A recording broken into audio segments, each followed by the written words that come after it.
তো বন্ধুরা, আগেরবারের সেই মালদার ভাইরাল প্যান্ডেলের কথা মনে আছে? সেই লাইটিং প্যান্ডেলের ভিতরে ঢুকেই আপনারা আশ্চর্য হয়ে গেছিলেন।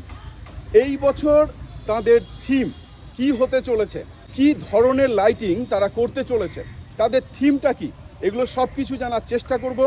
আমি দাঁড়িয়ে আছি ইউনাইটেড ক্লাবের একদম সামনে। তো বন্ধুরা, এই হচ্ছে ইউনাইটেড ক্লাবের প্যান্ডেল। এখান দিয়ে আপনারা জাস্ট প্রবেশ করবেন।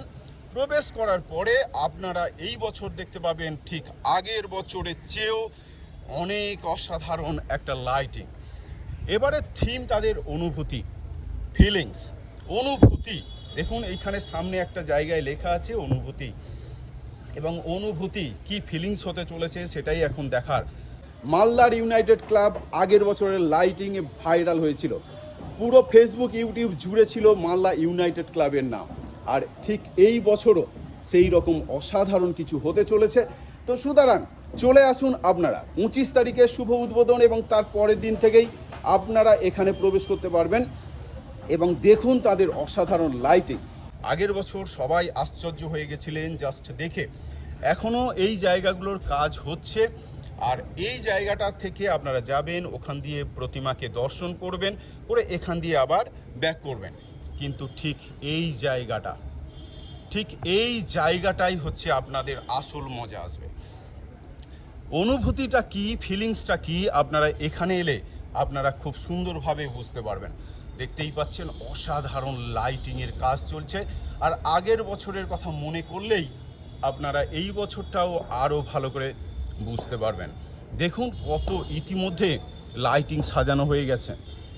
এখানে দেখুন কত সুন্দর করে সাজানো হচ্ছে, উপরে প্রচুর ঝাড়বাতির মতো লাইট জ্বলছে। এখানে দেখুন হাত সব বের করে আছে, এবং মায়ের আশীর্বাদের হাত। তো বন্ধুরা, আগের বছরের মতো এই বছরও আশ্চর্য হতে এবং অসাধারণ লাইটিং দেখার জন্য আপনাদেরকে আসতেই হবে ইউনাইটেড ক্লাব। এবার আপনাদের দেখাবো প্রতিমা কেমন হতে চলেছে, দেখুন আপনাদের দেখাই। তো দেখুন এখানে প্রতিমার কাজ এখনো চলছে, যদিও মৃৎশিল্পীরা এখনো নেই, তৈরি হচ্ছে। এই দাদারা এখানে আছেন। প্রথমে যেটা দেখাচ্ছি যে আমাদের গণেশ, এই যে গণেশ খুব সুন্দর, সে তো শুভ্রভাবে বসে আছেন, এবং গণেশের 4টে হাত দেখানো হচ্ছে। দেখুন গণেশের উপরে থাকে লক্ষ্মী দেবী, এক হাত দিয়ে আশীর্বাদ করছেন, এবং কালারটা জাস্ট অসাধারণ ফুটেছে। তবে কাজ কিন্তু এখন অনেক বাকি আছে।